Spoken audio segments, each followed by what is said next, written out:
Okay guys, welcome back. This is the third part of the lecture. In the second part of the lecture we discussed about subjects, we discussed about English, we discussed about mathematics. Now the next half we are going to discuss about the other three subjects. Let's start with general studies. General studies is one of those subjects which again is not liked by many students.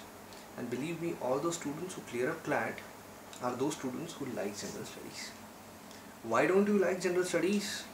Maybe just because you hate it when your dad switches on the television and starts hearing the news. To you, a channel called as MTV or Channel V might be more important. But believe me guys, none of those songs that you're going to hear, or none of those things or gossips which you have a penchant of hearing, are going to be valuable throughout your life. These guys are making out money, and if you want to make money like them, believe me, you have to be very aware about whatever is happening in your country. You need not study it as a subject. I again repeat, you need not study current affairs as a subject. You have to know it as something that you are gaining as a knowledge. Just imagine this thing. If you are standing in a group and there are people who are discussing certain things, we have a habit of discussing almost anything under the roof. For boys, we discuss about the form that Sachin is going through. But guys, if you have an understanding, a better understanding about a given topic, if we are standing in a particular group, you walk into that group, if you have knowledge, if you have authenticity of any, as in I gave a good answer, I gave the right answer, but after contemplation and after going through the entire question, they are able to understand that they were not right, just because the question was not direct. The question was very easy, the answer was tough. For example, there could be a question like, who was the first cricketer who scored a double ODI 100 in cricket? The probable answer, many of the students say 80% of students will have, is Sachin Tendulkar. But mind you, the catch was in the question. I asked you who was a cricketer. In the option they'll also have the right answer, which in this case is Belinda Clark. Most of the students are going to go with Sachin Tendulkar. Mind you, Belinda Clark was a women cricketer who had hit a double ODI 100 even before Sachin. That is the right answer, and that is exactly how they are going to ask you questions.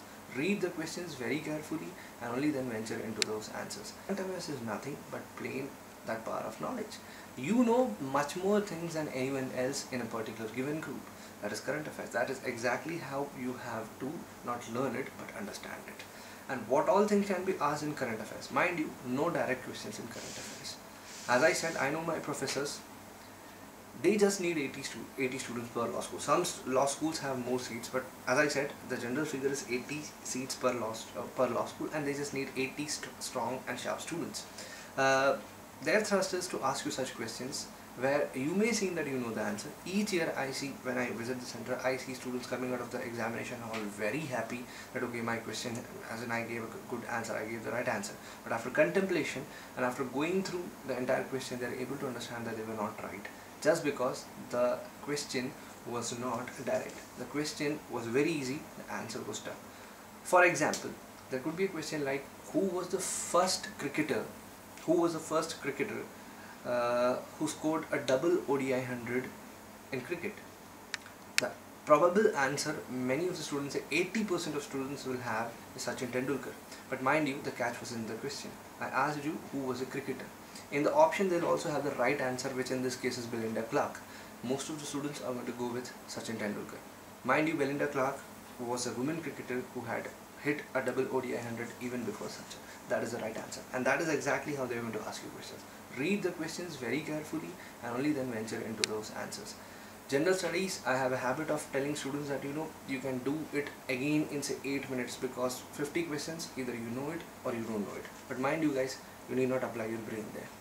You have to apply, but not like you have to in legal reasoning or logical reasoning. Here, the question, you look for the answer, go ahead. Everything that is happening under the sky is called as current affairs. That's a very good quote. And believe me, something that is happening under the earth may also be current affairs. I'm hinting at something. I'm hinting at the exploration which an agency is making to find out the evolution of Earth. They're digging up the Earth and they're trying to find out. The agency's name is CERN. You should know the full form of CERN, and there is something very interesting about it. Go and find out, and you'll understand what I mean. All these things are current affairs. You have to read it. From where do you read it? Guys, there are ebooks which are available in the market. whatever happened. And moreover, NLIU Jodhpur has been kind on you. By December they told you already what is going to be the syllabus. March to March or May to May, that is exactly the syllabus. You just have to go through that particular kind of a syllabus. What happened in this country throughout those years. And one thing more that I want to recommend from my side is that you have to keep an eye close on whatever is happening in Rajasthan. The paper is being made in Rajasthan. There are so many things which happened in Rajasthan, aka the Bhavri Devi case also. You have to go through those particular things because each state is close to all those happenings which happens in that state. So you have to keep an eye on that. And yes, it's not just about the country. You have to also have a good eye about the world affairs. Say Olympics is happening. Each one of us knows that it's going to happen in London. They won't ask you such kind of a question because it's an easy question.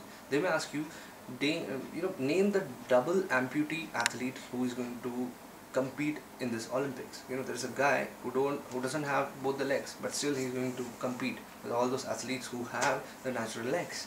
You should know the name. This is something which is not an obvious question. You have to know the name. Such kind of questions can be asked. Be prepared for it. And as I said, it's not difficult. You just have to understand it. One of those things which you can do in general studies is go and discuss it out with your parents. I used to do it. I'll tell you why. Because they have lived the life. Current affairs is yes connected to history. Whatever is happening today has a past, and these are the guys who have lived in that past. If you go and if you chat with your dad, okay, India won the World Cup this year. There could be certain things because CLAT has particularly said history of current affairs can also be asked. Go through it. Go and discuss with them. Dad, I studied this. Mom, I studied this. What do you know about it? They may tell you more things, and those things will get into your brain when you give the examination. If you don't know that answer, certain things, if you can work out through the options, believe me, this has happened with many students. You will be able to deduce those things from that particular discussion which you had with your dad. You will be able to come out with the answer. General studies, guys, do it in 8 minutes. It's a very good subject. If you are good at it, there is every chance that you can clear up CLAT. It's worth 50 marks. Okay.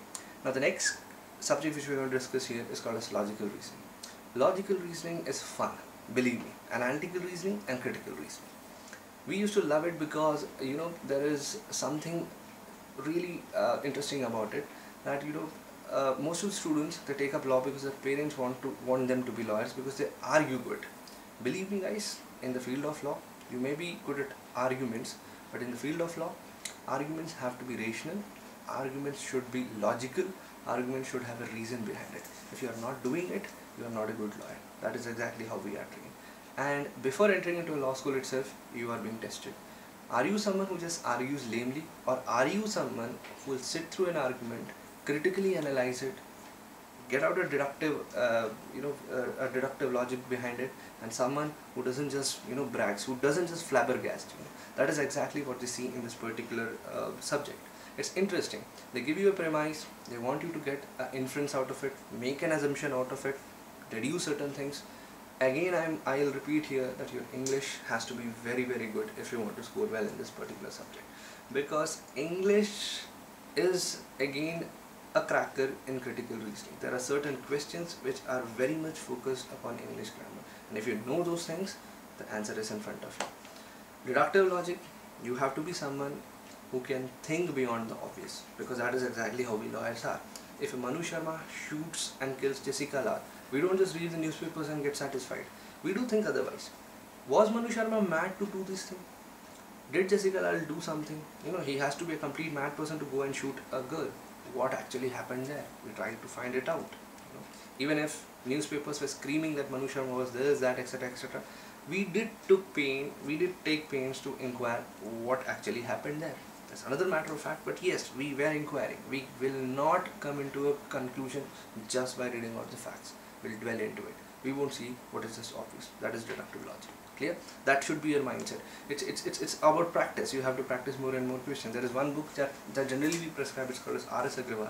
It's one of the best books because my faculty, my partner Pratik, he often refers to this kind of a book, and he uses that book, and we have been largely successful. For the past 5 years, our students have managed to get above 95% in logical reasoning, and I guess that book can be used by you. Now the last subject which I am going to discuss is my favorite subject, and that is something which I have been teaching for the past 5 years, and it's fun guys. It's called as legal reasoning, and I know legal reasoning is one of those subjects because of which you took up law. What exactly is legal reasoning? It's not law. They know that you are 12th grade student, you don't know law. But yes, you have been taught in your civics classes certain rights and duties which they do expect. My professors at law school, they do expect that you should remember. And moreover, what kind of a mindset do you have? As I said, are you someone who when stands at the red signal, the moment the ticker, it ticks 5, you are off. You don't wait for it after yellow to become green. You are someone who just goes off. If you are someone like this, that is not done. You should have a mindset where you yourself are law abiding. You know what is the factor behind it. Your emotion shall also be tested. There can be questions where a hungry person for 3 days, a person who was very hungry for 3 days, he commits a crime. The facts will be given to you. They will ask you what will you do if a person who is hungry for the past 3 days commits a theft. What will you do? There will be an emotional answer which will say, okay, I'll give him some money and I'll ask him to go. There will be another question. There will be another option which will say, okay, I'll take him to the police station. Many of the students will go with the first option, but believe me, the second option is something which you have to follow, because law says something very similar. Law says law should have a deterrent effect. No law is asked to you here, but yes, legal reasoning part, there is a principle which is given to you. You have to be a slave to that principle. Whenever you do legal reasoning problems, read the principle first. That is basically the key to the answer. But those professors, they have a very good penchant of doing certain things. They give you the principle, they create a fact scenario, an interesting fact scenario, you read it, you lose it. The principle is no longer in your mind. You go ahead, you fall into the trap. When the option comes, you go for your emotional.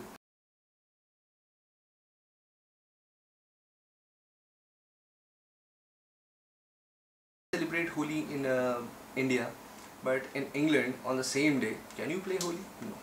That is the law there. You have to follow law. These were the subjects in CLAT.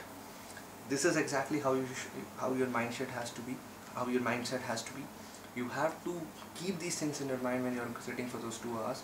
And guys, more than these subjects, something which is very important in CLAT is when you are sitting for those 2 hours there, what exactly should be your mindset? In the next half of my lecture, I'll actually try to motivate you to the level where in those 2 hours, you should not lose your temperament. That is very, very important. CLAT topper, the last year's CLAT topper, she came to Bhopal and she was brutally honest. She made this confession that I was lucky to be the topper. But believe me guys, she worked hard for it. You cannot be a topper in such a difficult examination as NUJ has conducted, and you cannot get away with it. She worked hard. Yes, she could have been lucky, but guys, those 2 hours, she was the one who actually kept her temperament alive.